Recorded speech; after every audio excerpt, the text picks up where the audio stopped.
Well, welcome everybody.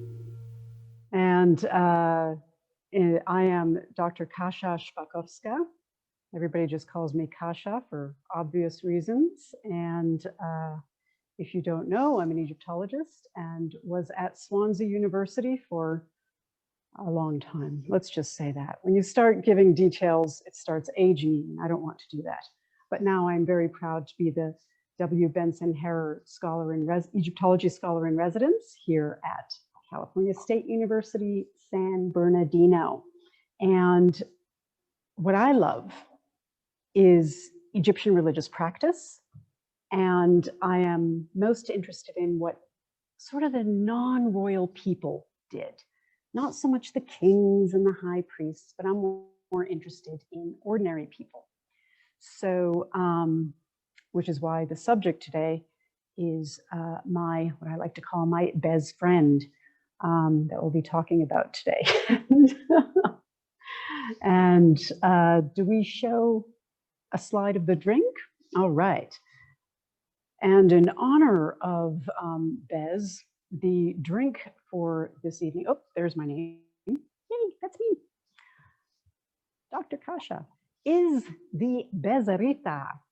And I think he would approve. Bes, as you'll see, became known as a little bit of a party god.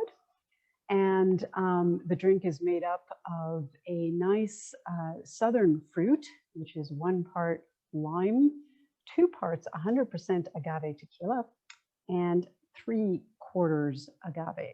And I'm always very picky about whether I have reposado or a blanco, whether I use the dark agave or the light agave. There were no agave plants in ancient Egypt, but I know that Bes would appreciate this drink right here. So, yes, I'll have a sip later. So, talking about my Bes friend, and for those of you who already know who Bes is, this is going to be repetitive, although hopefully you'll learn something about him anyways and from a different point of view. Most people know about all the major Egyptian gods, Ra, Osiris, Isis, who was a cartoon character when I was growing up. Actually, she wasn't a cartoon character. She was a live action hero, Almighty Isis, a librarian who would twirl around and become Isis to save the world, or Osiris or Anubis, since he's a god, and of course, Bastet for all the cat lovers out there. But what I'm going to talk about today is a being who is a little bit different. And I'm not even convinced that he is a god per se. It all depends on how you define God. And we could engage in an entire philosophical discussion on the meaning of God and what God is. What I am defining as a major god in this context is a being who had temples dedicated to them or shrines, as well as prayers and an entire cult devoted to them. Now, there are loads of those in ancient Egypt, but there are also lots and lots of beings who I sometimes refer to as godlets. They are divine. The Egyptian word for a divinity was Necher, and they are referred to as Necheru, but they're not engaged with in the same way. For one thing, they oftentimes are more accessible. So these are beings that you can call upon quite often for aid. And Bes is one of these people. Now, another thing I want to mention that's important to bear in mind is I will oftentimes refer to this as the Bes-image. And if I could have the next slide here, there we go. Just to emphasize the timeline that we're talking about when we talk about ancient Egypt, I have here my really high-tech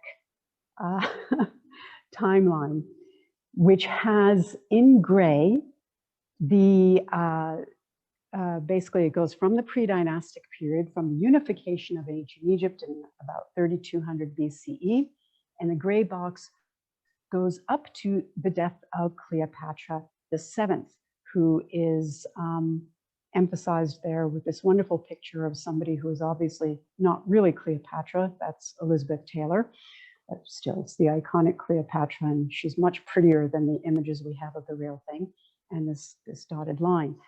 The green square there is the Greco-Roman period.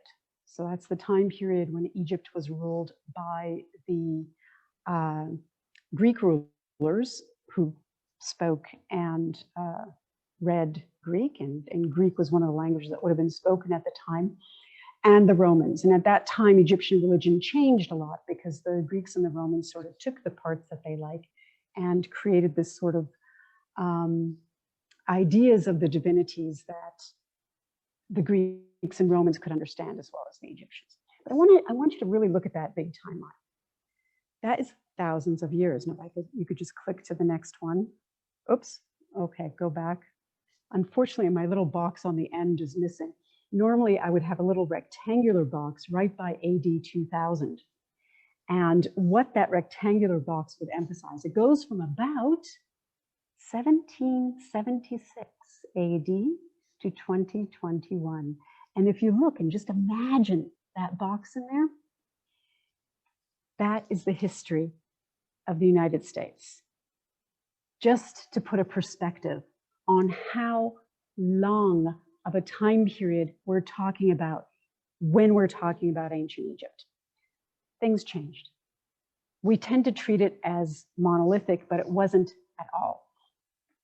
And in fact, the time of Cleopatra, she would have been closer to the first landing on the moon than she would be the building of the Great Pyramids, which is way down there in about the 2700, 2800, depending on who you follow, time period. So the being that I'm talking about today is oftentimes referred to as the Bes-image. Because in Egypt, one image could be used to emphasize attributes of different beings. So this particular iconography or imagery was used for a number of people, and it changed dramatically over time. So if we go to the next slide, trust me, there's not many slides, it's just at the beginning here. Some of the earliest representations we have on the Bes-image are actually of a being who is called Aha.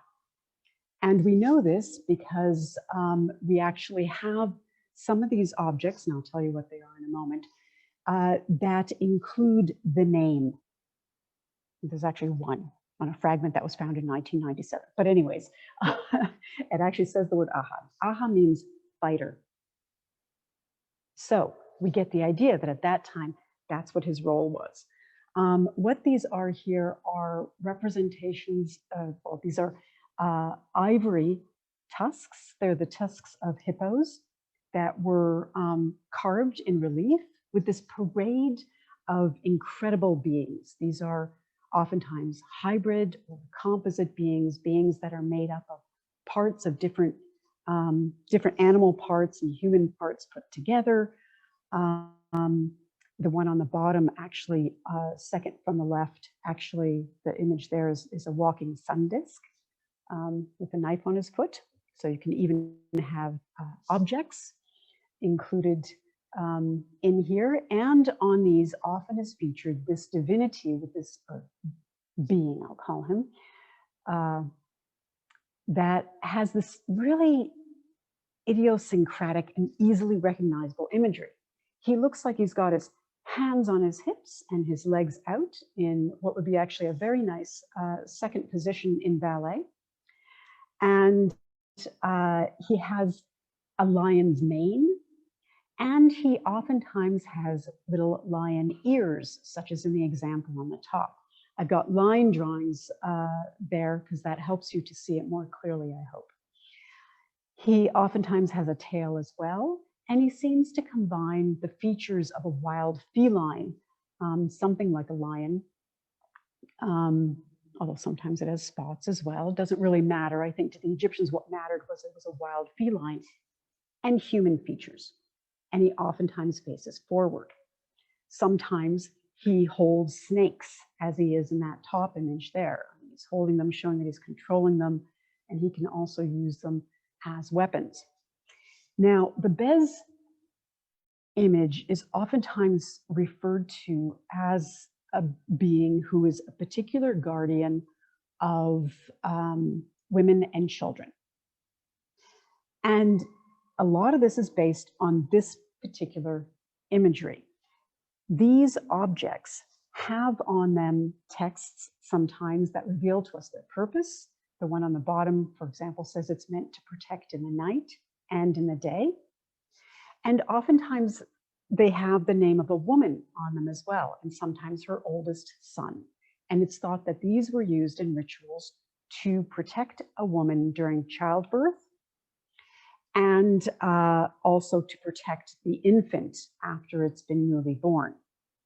Because they show wear on one end, it's thought that the way they were used is to draw a protective circle around the perimeter of the vulnerable individual.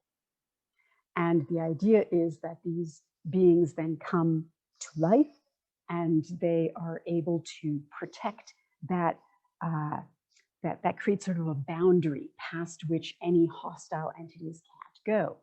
And Bes is one of the most, or Aha, I should call him here, is one of the most frequent beings to appear on here. But this is his shape here. So again, it's thought that he's associated with children and mothers. And if we can have the next slide, these same kind of creatures also appear on other objects from the same time period. This is a very famous cup from a place called Licht from the same time period, late Middle Kingdom. And it actually features almost identically the same kind of parade of liminal beings, including our friend Bes, who is there on either side. And then this is a great image from the Metropolitan Museum of Art that shows him how he would be facing forward. And again, he's got that sort of bandy-legged look and these snakes, but he's fairly well proportioned. And this is typical of the late Middle Kingdom. 500 years later, or 300 years later, I'm really bad with numbers, around 1800, 1750, let's say, things change. No, yes, later. Things change. Next slide. And we start seeing him, if you look at the image on the left, we start seeing him much more active. We also start seeing him look more dwarf-like. His proportions change. The upper part of his body still seems to be this sort of proportions of an ordinary person, but the lower half clearly shows the features that are associated with dwarfs in particular. He also begins to appear with his tongue sticking out. This doesn't happen earlier on, but it happens here. So he's got his little tongue sticking out like this, goes forward, and he oftentimes has a headdress of ostrich feathers, which is what that one is again on the left. And he holds a tambour. This is not a tambourine. This is a type of drum, a round drum. And again, there's actual remains of real ones in the Louvre Museum that you can see if you want to just pop over to Paris once the pandemic is over. Here he is, and he's got these sort of different features. Now, one of the objects we have here, I've got a photo of, and I'm going to show you live here so we can move from, where's my other glove? There it is. Put my other glove on. And we'll pull out this lovely object here. So let's see, here we go. If I hold this steady like this, whoops, don't tilt, there we go. You can see, I hope, actually if I hold, I can even hold it like this. It's right there in that square best, right? You can see this looks rather more similar to the New Kingdom Bes. However, it's got many of the same features. So it's got these little teeny weeny little ears that I hope you can just make out there. Right? These little sort of very round ears. He's looking forward. His nose is really broad. Here, I'll angle it a little bit so that you can get the light better. And he's got, his mouth is not completely open, but the tongue is hanging out. And it's actually hanging out quite a ways here. It's actually hanging out well below the lips. And what he's got here is a musical instrument. So when you see this musical instrument, you know, okay, it's got to be from the New Kingdom on. But the lute, which is what this is, doesn't actually appear until the third intermediate period. And that is when we begin to see images of Bes with other kinds of instruments. Before this time period, he can appear with the tambour or a flute, but now he'll have other ones. So, and in addition, his limbs are more active than they were in the Middle Kingdom. So here, if you look at him from the side, you can actually see that he's got one leg forward and bent, as if he's in the middle of some sort of dance, perhaps. He is male. He oftentimes has his masculinity on full display for everybody. But what is interesting is at this time, he also appears on objects that are completely unrelated to birth or to women or to children. And that's already in the New Kingdom. He has these instruments not to party, although that's a nice idea. And we like to think of him as a party god, but in part because music and sound was as important in religious ritual as were the intonations and the words that the priest said. That's just as important. In addition, these sounds and noise, again, act to invite benevolent beings into a sacred space and keep away those that do not belong. He also appears with something that only starts appearing in the third intermediate period, which is an animal. So this is probably a little monkey. And again, you only start seeing these in the third intermediate period and onwards, where he is in association with different animals. So not only has his iconography changed, but likely his function and his association. On the back, I think you can see he's also got long hair here, which was probably meant to represent still a mane. And he's still got a lovely long tail, which I hope you can see nicely curled around there, reminding us of the fact that he originally especially had a lot of connection with the animal world. The other feature that was introduced in the New Kingdom and continues from then onwards is the emphasis on the eyebrows. And again, I'll talk a little bit more about that. The eyebrows, sometimes a furrowed brow, in addition to a beard. Sometimes it is part of a mane when it goes underneath the chin, and sometimes it is a beard when it sort of goes from the lip downwards. But that, again, is a feature that only appears later on. And this is a lovely bronze example. Again, that probably was part of, bronze was not something you usually keep in the home, really, unless you were very wealthy. Then of course you would have bronze. You wouldn't keep it in your little agricultural hovel, however, little hut. And you notice also his eyes. His eyes are always, the fact that they're open is really emphasized. So there's a couple features that allow you to sort of recognize the Bes-image, even without other information. You know, one is those lion ears, the mane, the tongue sticking out, the legs, and from the New Kingdom onwards, again, the movement with which he is engaged. So the label on here calls this a dancing Bes, and that's exactly what it is. And actually, I'm going to be talking quite a bit about what kind of dance he was engaged in a couple weeks at the conference here on redeeming demons. I actually classify Bes as a kind of demon, not demon in the negative sense, but a demon in the sense of a divinity or a being that is extraordinary, supernatural, but doesn't quite reach the level of a major god with its own cult. Okay. Any comments or questions or anything you want to point out about this guy? He's really, really cool. Cammy can come closer. No, I can't. That's as close as he gets. Oh, I can. Oh, it'll zoom in on itself. Ah, do I have to stay in the box? Oh my God, my hand-eye coordination. This is like a video game. I'm like, I'm like one of these people. Hit the enemy. No, don't look in your backpack. That's me. There we go. That's good. See, and I think you can start getting an idea of how his features are really emphasized. And he starts getting funky hair at this time period too, I should say. He starts getting little top knots and little parts growing out, kind of like I have at the moment here as well. So, okay.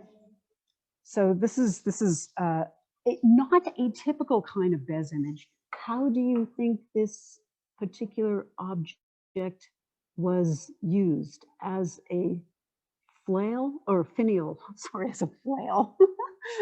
Yes, I'm going to. As I suppose, yes, yeah, it was placed in something. This is more Brian's time period. I'm really focused usually on the Middle Kingdom to New Kingdom is my favorite time period. But yeah. Oh, by the way, can I just bring this up really close? Here we go. I can do this. I can get it really close. I want you to look at his feet. Can you see his feet? Even his toes are emphasized in there. Isn't that amazing? I mean, the attention to detail on these was absolutely astonishing. Oops, there we go. Okay. Now I'm going to put him away in the same place that he came from. And the next one that I'm going to, let me just see which one I want to do next, is, right. This little guy who I wasn't expecting. No, I won't do him yet. I am going to do, I've lost him. Where did he go? There we go. So a more common type of Bes is a Bes amulet. These teeny weeny, itsy bitsy little amulets. Okay, there. And again, I think even if you couldn't see the face here, even if he was turned around this way, oops, oh my gosh, I'm so bad at this, hand-eye coordination. There we go. You could tell it's Bes. Look at those bandy-legged. That's what he's always called, bandy-legged. I call him in a flexed position. Hands on his thighs. He's ready to stomp. He's ready to go. He's got his tail there.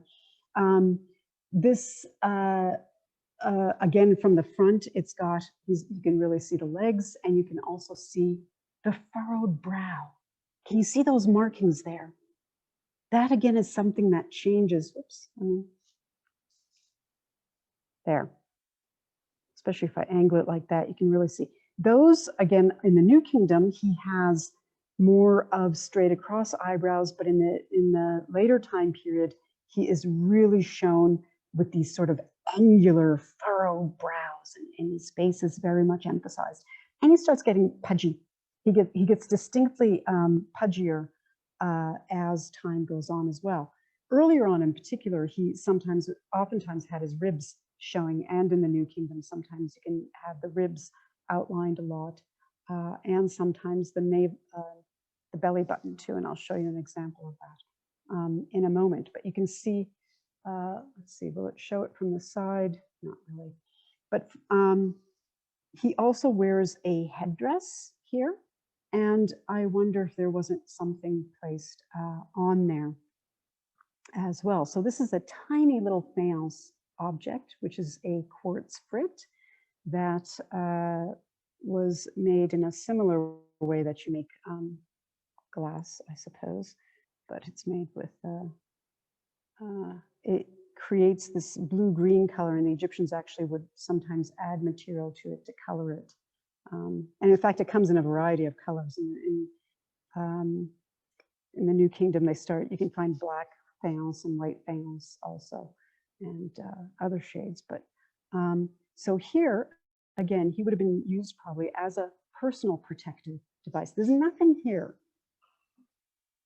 relating him particularly to women and children either, by the way. These are found in numerous kinds of contexts, and oftentimes in a lot of times they are found in tombs as well, because you would take him with you there for protection. One of the things you do get from the late period that links him back to women and children is there's a very famous spell that is supposed to be said over a dwarf to help a woman either give birth or help the afterbirth come out. It's kind of unclear, but it's to be placed on the vertex. So this is sort of the kind of amulet that was very popular at this time period. And some of the features that I've noted can also be seen really clearly on this really lovely example. So if you look here, you've got all these great features, right? Look at that. You've got the ears sticking out, not like a human. But you've got a very human nose and human cheeks and a human mouth. And this time it's a little bit open also, with the tongue sticking out. And he almost appears to have a mustache. And again, that starts appearing, if I remember rightly, I think it's around the 25th dynasty, that starts appearing as well. And notice he still has a belly, but he's also got these lines going across his torso. And again, that emphasizes the ribs. He has a beard in this case. Again, if I tilt it like this, I think you can just see underneath the tongue. Can you just make out there's little vertical lines there that represent the beard that would be that he had there. And yeah, the ribs are emphasized, and he is distinctly male here. He does have a female counterpart, actually, which Egyptologists call Bezet. But she looks very different than here. He also has his navel very much emphasized. I don't know why. I started tracking which of this sort of supernatural beings have their navel emphasized and which don't. And I couldn't find any consistent pattern. So I'm not quite sure what it represents at all. If I turn this over, again, you can see the back is very much incised with this hair, or rather a mane going down the back, and his furry little butt and legs as well there, emphasizing, going back to, again, his animal sort of features. He's cute. Some people say that he is scary looking, and I suppose he was. But I suspect also that that he was, oh my gosh, I totally forgot my train of thought there. I totally forgot what I was going to say. Never mind. We'll move on to the ostrich feathers here. So, and again, you can clearly see that there are ostrich feathers here as well. So, what the heck was I going to say? I don't know. Right, so the little legs there, little feet standing up. Again, this small portable item and a tail. Whoops, tail there, right there. So again, being used for general protection. These are found as far away as the Near East as well. It's the problem with working with small objects is they're very portable, and the Egyptians took them with them everywhere. And the Bes-image in particular really caught everybody's fancy. Oh, I remember what I was talking about now, whether he looks scary. He doesn't look scary at all. He looks just kind of friendly and cute. I mean, he's kind of scary, but he's kind of funny too, isn't he? And I think that's one reason that he was one of the favorites of the Egyptians. I always kind of compare it to an old teddy bear. That's kind of, I mean, I have one who's, my dog ate his leg, and, you know, my other dog took out his eyes, and, you know, he's got a ripped up ear, but I still keep him. He's still cute. He's still my buddy. He still protects me. And I think that's part of the reason these look like that. Okay, so let me put this Bez pendant back. And who is it going to do next? Because I want to, here is one who shows his masculinity very well. This is, oops, wrong way.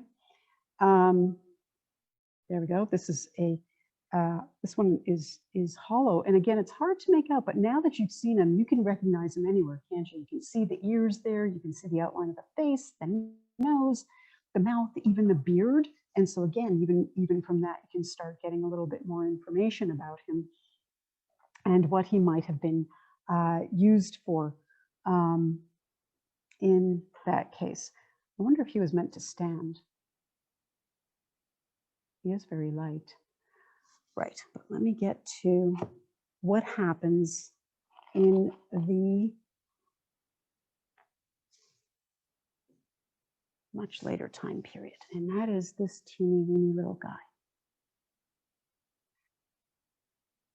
Angle there. He looks a little like he's squatting with a giant tummy. And this is the one that I sort of call the sumo Bez, because he looks like nothing more than a sumo wrestler. His tummy is really large. He's very different if you compare him to the early ones I showed of the Middle Kingdom, where he was actually really proportionate and rather thin. But this is not the same. This one has got, you know, the much bigger tummy, and he's not really active, but he squats, and he's powerful in a big way. He's sort of the big man power. He still has that lovely, lovely ostrich headdress, and the also the facial features emphasized, including the beard and the, sorry, I'm old. I can't look at things from close up. I have to hold them far away now to see. And if you look at him from the side, you can, I think, see again that he has, again, you can just get an idea of the scale of his body and how much it has changed over time, which is why, you know, these are called we like to call them the Bes-image rather than Bez. In addition, the image, this particular imagery, could be used not only for Aha and Bez, but also for another being called Ipi. In fact, usually their name is not included. So, you know, we call this Bez, but hey, maybe they were referring to Ipi here, or maybe it didn't matter. Maybe it was that iconography that was important, the sort of emotions that it projects that you think about. Oh my gosh, I better get moving to the next part. And in fact, there's a very similar kind of being to that, and that is this object, well, this guy here. So this one here is listed as a Bes-image. But in fact, notice the differences. No beard, no lion's mane, no animals, does have a tummy, and he's still a dwarf, but his head looks very, very human. And this is likely what was called a patikos, or perhaps some sort of cross between. So it is a slightly different version, using some of the same aspects of the imagery. Are some of the figures, his legs almost look goat-like. Oh, interesting. You mean like furry or hooved?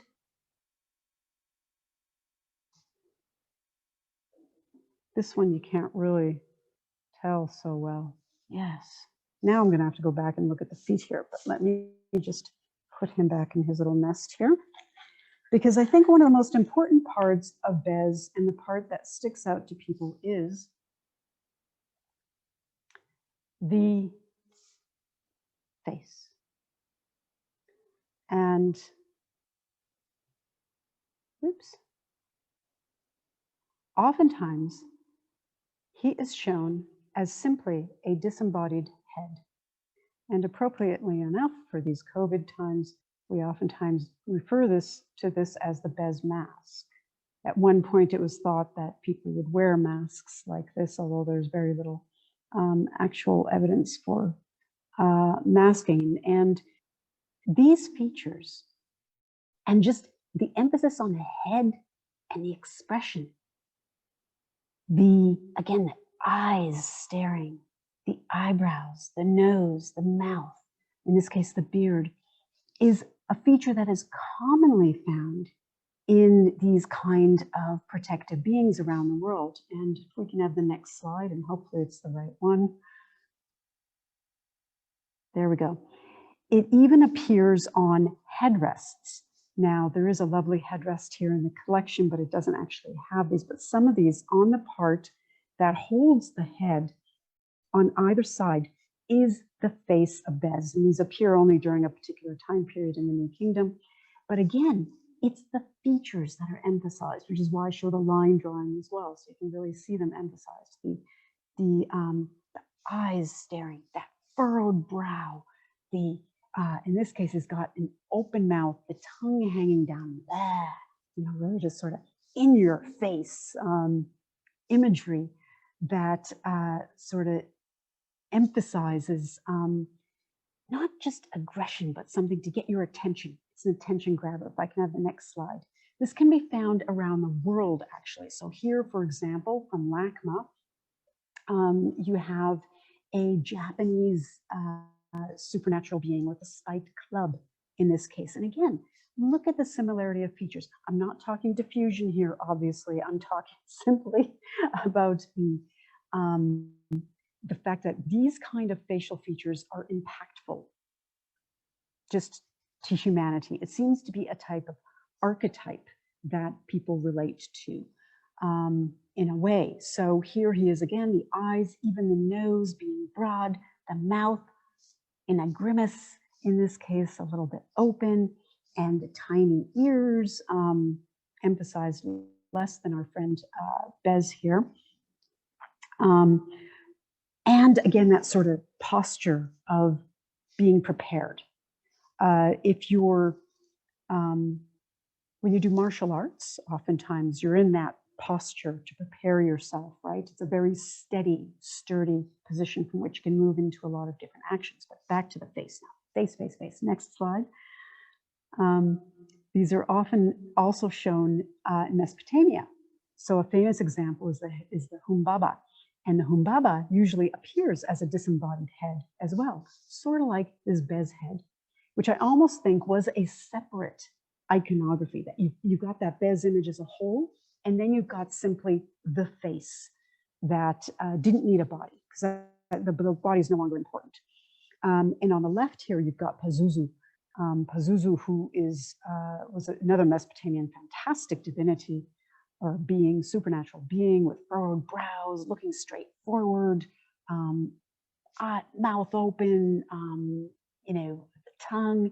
And he actually was very evil, but he could act on your behalf also. And that's the thing about a lot of these supernatural beings. It sort of depends whose side you're on. Pazuzu, for example, acts to keep away Lamashtu. And Lamashtu was a being who could steal your children. So in that context, he's a good guy. He also appears in the movie The Exorcist. That's apropos of nothing really, except that people relate to those features. And one more slide. Just to continue on the comparative thing. On the far left, this is a Inuit tupilak from the Inuit culture. And again, you've got the same sort of idea. The details change, but that doesn't matter. It's the emphasis on the mouth, the eyes, the nose, the brows. Again, is that a surprise face? Is it a mean face? And of course, it's used in Gremlins, the movie, as well. And at the last minute, I was going to throw in a picture of Yoda too, but I decided not to. Well, I still think there's a striking resemblance between Bes-image and Yoda, and he's wise. But this is, of course, from Disney's The Gremlins. So, and that face becomes so iconic, just as iconic as the body, that we have amulets sometimes where it's just the basic outline. You can still tell though that it's the Bez head, even just with that outline. And if you look up the Bez face now, you can find that even people today sort of think of Bez as having a face, although sometimes they get it completely wrong. If you go to the next slide, I actually found this on the web today for sale, a rare, genuine ancient Egyptian god Bes statue and carved of stone for sale on Vatican.com. Can you believe that? Anyways, I put an X there just to show you that's not Bes. It's nowhere near Bes. There's never been a Bes that looks like that. I don't know who that is. Don't buy it. Whatever you do. So, Bes heads. Now, Bes in the early times was associated with healing or taking care of the vulnerable. That continues, and now I'll just pull out in the form of, oh my goodness, I better hurry up here. When he appears on what we call healing Stila. And here is a lovely one. And again, what you have here is an image of Horus, the child. And I know that because he has a side lock and he's naked. Children in ancient Egypt, the thing that tells you it's a child is that side lock and they're naked. He holds in his hands snakes and in both hands. He also stands, if you look carefully, you can see him standing upon two crocodiles, one facing right, one facing left, and he stands upon them, showing his domination of them. But above, there you go. See, he looks kind of like a bell, but it's that Bes head, that Bes mask, because at this time, he is strongly associated again with healing and keeping away hostile and malevolent demons that can cause illness, venom, etc. He's not the only protective creature on here. I won't get distracted because I love snakes, but I had to point out that this one has the most amazing snakes on either side, depicted tail upwards, you can see, and on the top even is their heads. So these snakes run up the side again, emphasizing the fact that we are here to protect. We are here to drive away any nasty beings. The back of these is oftentimes inscribed with spells to keep away and to protect from venom and other diseases. But you don't even need that. All you need is this image. And these come in many different sizes. Some show wear down the front. So it's been thought that for some, the way you activate it is to pour water or a libation over the top. So here is just the Bes face that acts as the protective component on the healing statue, or healing Stila, I should say. Here's another one. And again, you can just see this kid, this little horse, the child is a little tubbier. Again, holding the snakes on the crocodiles. Horus on the crocodiles, he's known as by Egyptologists because Egyptologists are very imaginative. So we come up with these really clever names. And there again is the Bes-image and stylized snakes on the side. So on this lovely, lovely device that was meant for healing and protecting, and presumably set up either in a household or set up, sometimes they're found outside shrines in the community, they're found in various areas, and again, you can get some that are really, really, really large also. I happen to like the small things.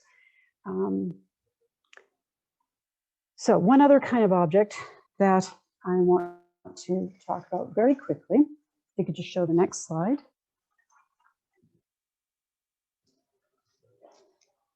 is the Bez jar. Now I'm showing this one first because once you see this one and you see how it works, you start being able to recognize the same features in objects that are less clear. So this is, again, we now know this is a Bes-image. He's got the tongue sticking out, he's got the eyes, he's got eyebrows, he's got a nose. This one's from the Amarna period. It's actually in the Berlin Museum. He's got little weak little arms here. They're sort of, yeah. And he's got these little ears, and he's got an ostrich feather headdress. And because it's a jar, it's also got a garland below. And this probably held, possibly held wine, this one. And we find a series of these, and now I'll show you one here in the collection of what we call Bez jars. This one actually isn't a Bez jar, but it's something related. Can't be a jar because I'm wrong. So if you just take away the slide now, there we go. But here, oh, look at this guy. Again, that is something related to that. He's got these, again, the little ears, eyes, those are eyes, not ears, that are emphasized again with the eyebrow, the nose, the cheeks very much emphasized in this one, the tongue. He's got little arms, again, like that other one we saw.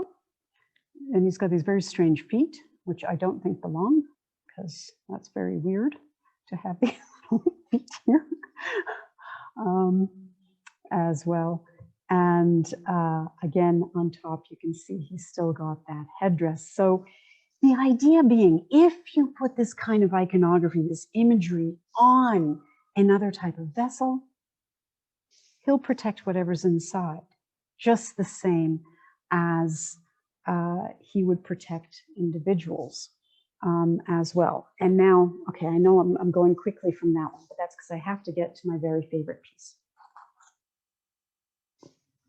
which is this one. So again, now you're familiar with Bez jars and you go, oh my gosh, that is the cutest Bez jar ever. It's very tiny. Who knows what it held? There's lots of debate again. Did it hold the milk that was used for healing? I guess you could do lipid analysis if you happen to have one that had some remains to see if there's any organic material in there. Was it oil? And look at how simple this is. And I'm bringing this up because oftentimes objects like this are so ignored. But to my mind, these little things, oftentimes made of Nile silks that you could just find easily in Egypt, oftentimes they're low fired, and they could even be baked in the same ovens as bread. Those get hot enough to low fire clay. And again, they're very simple to make. I think I could even make this or one just like it.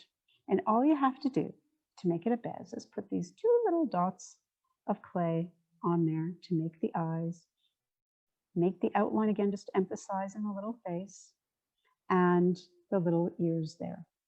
And there you have your own personal little Bez jar that doesn't need a priest, doesn't need an artist, doesn't need an artisan, doesn't need royalty. You can just make it yourself and use it for your own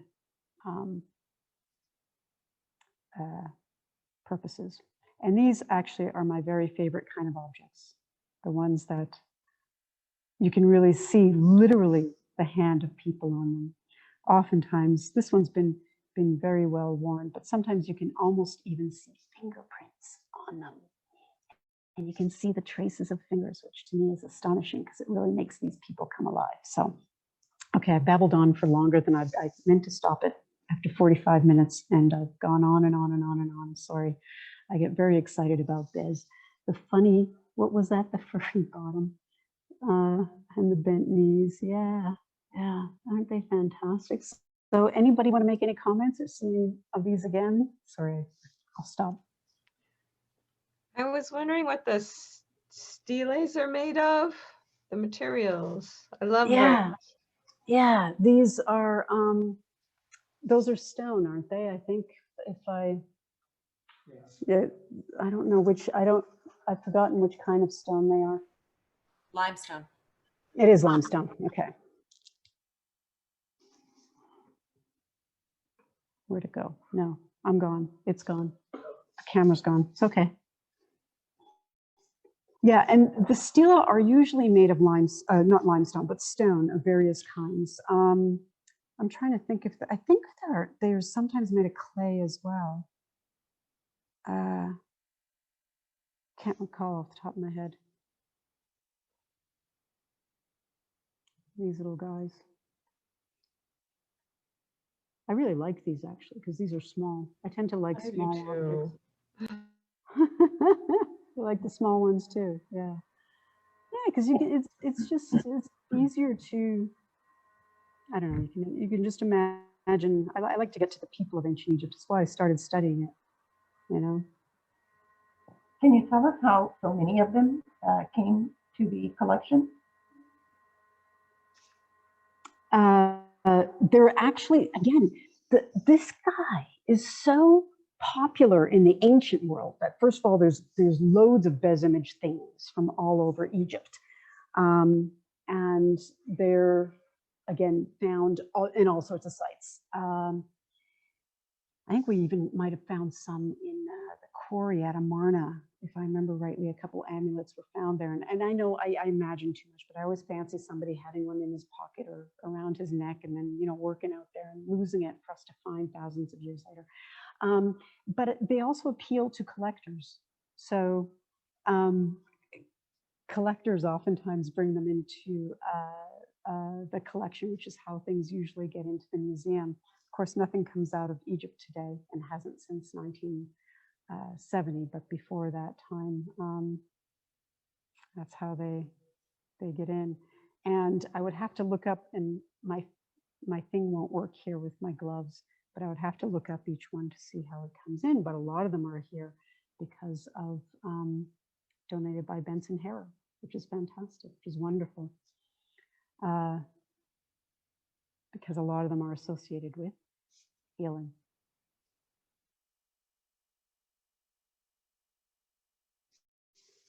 What does that say?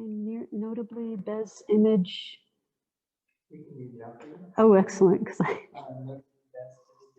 appear in crystal used by ancient Israeli women, as Carol Myers, a Merida Hebrew Bible scholar and Duke has discussed recently with me.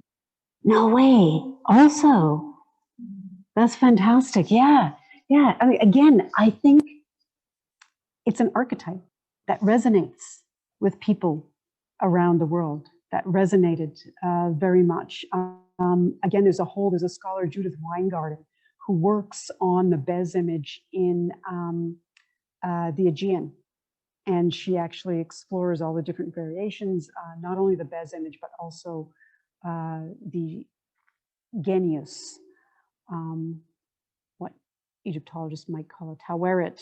I call it a taweret image because, again, that kind of imagery appears used for different things as well. So, oh, I would have liked to have seen that Zoom meeting actually. Used by, see, I don't see enough Zoom meetings. Oh no, did I just say that out loud?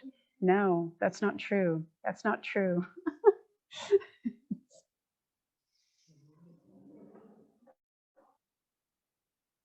What else is there? Any other questions, comments?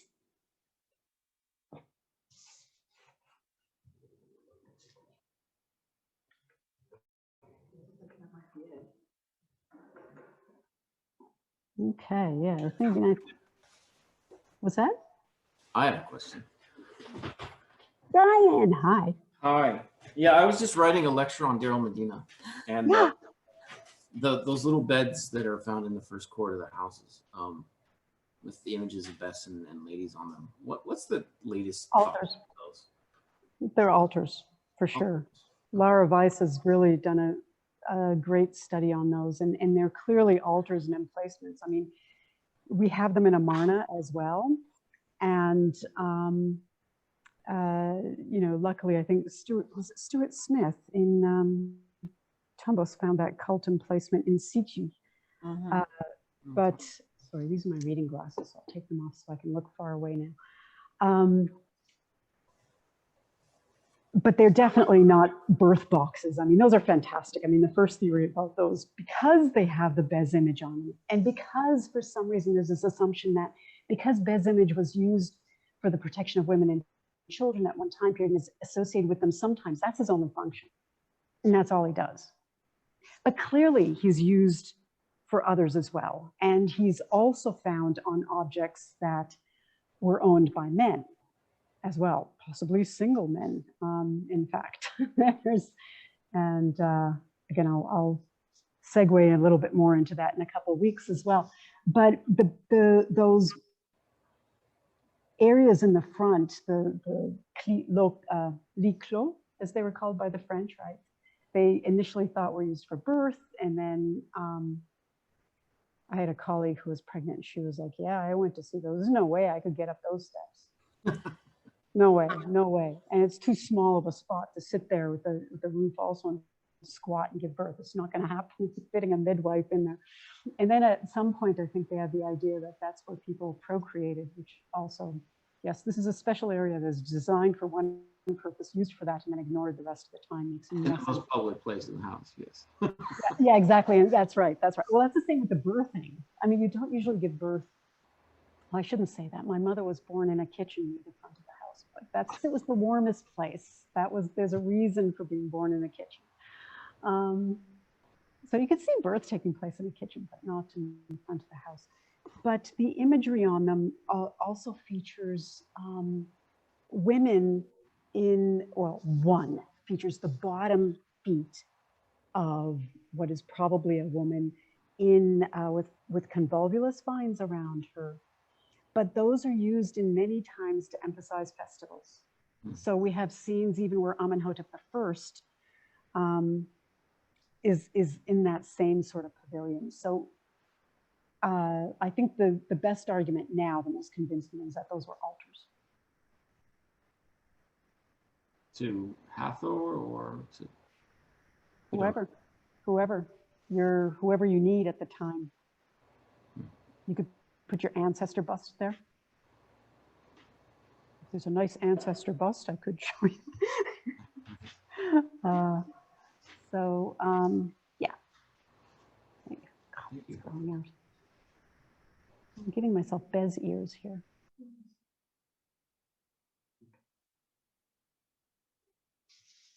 So save the date. Yes, yes, April 10th at 1:30. And it's going to be a big day. So yeah, and the Bez appears in a Mamisi in Greek times. Again, so he's also associated there with women. He also seems to get a reputation for being associated with sleep a little bit, but again, the evidence on that is a little fuzzy.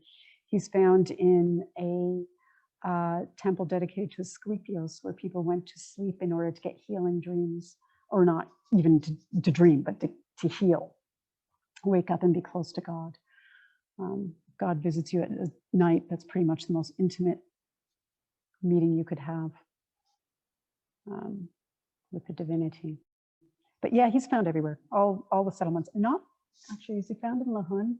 He's not found in Lahun, but he is found, dwarves are found in Lahun, little lamps with dwarves on them. Oh gosh, I've gone past 6, I'm sorry. Any Old Kingdom representations? Yes, there's, I think, 4.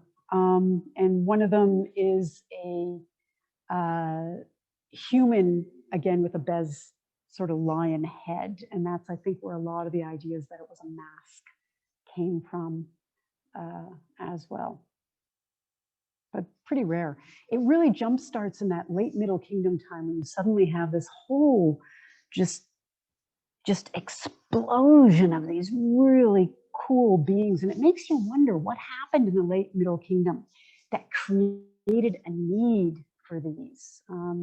I compare it to archaeologists from the future suddenly finding a level where they find all these masks, you know, and sudden evidence of the production of vaccines and medicines suddenly. Well, what happened to drive this new industry of products? Something happened in the late Middle Kingdom that created the need for these things. And then they die out and they get replaced by other things. You mentioned that you don't think anymore that people wore masks. Was there a mask found at Loch Moon that may have had a Bes-like image to it? What is the idea about that then? Well, I mean, it's unclear if it was, you know, worn. It's not even unclear if it's Bes-image. It just happens to have a broad nose and a face. But some people have suggested that it could have been used on a statue as well. I know there's a whole, you know, argument about masking, but not many have been found. So like the whole idea that when you see a priest with the head of Anubis, that he actually wore something that was, you know, an Anubis mask has little going for it, at least up until very, very late when we have that single example of one long mask that's got eyes and a nose thing. But those are rare. And I know the absence of evidence doesn't equal evidence of absence, but I think it is meaningful in terms of argumentation until you find the evidence for it. I was talking about that with my class today. So we were talking about mushrooms in ancient Egypt. Don't ask how we got on that subject. I was saying, no, there were no mushrooms. We have no evidence of mushrooms. Oh, we might have. I was like, well, I have no evidence there was an elephant in my room last night. I suspect there was no elephant in my room, because if there had been an elephant in my room, I would expect there to be evidence. So that's my little elephant in the room. Oh. Spiel. So the masks, yeah. I would like to think they wore masks, though. I would prefer that they did. I think it's more fun. If you have one last question. Oh. Why did the image of Bes change so much? Was it just the progression of time and influence, or was it left to the craftsman to make the image? Excellent, superb question. I think it's one of those complicated answers because it's over huge time periods. Even when we talk about the late Middle Kingdom, we throw that out. It's 250 years we're talking about. It's a long time period. In part, the artistry definitely has something to do with it. So for example, some of the things I'm going to talk about more in a couple of weeks developed during the reign of Amenhotep III, where we begin to see a lot of innovation in artistry in many different aspects. You know, sort of a blooming and artists being able to express themselves. But I think also it is to represent, he changes attributes in order to be able to cope with new needs and address those needs. Again, I could use actually a mask as as actually a brilliant example, because you can have, you know, even masks during this pandemic changed from wearing simple ones to suddenly, oh, you've got to protect, you know, triple layer and then double layer, you know, as sort of our knowledge went on. And over time, of course, they've changed as well. So. And by the way, I was going to save this to the end, but just in case this is the end, I need to very much thank the Harers also for creating the position that allows me to be here, and for the Department of History for in picking me to be here this semester, and Kate and Eva as well, and to everybody, because it's incredible to be here. And yeah, it's just great to be here. I just wish it wasn't during a pandemic, but that's okay. It allows me to make all these different analogies.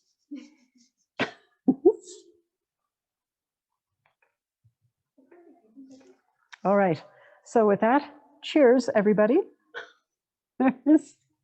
And thank you all for coming. And may Bez be your Bez friend too. There we go.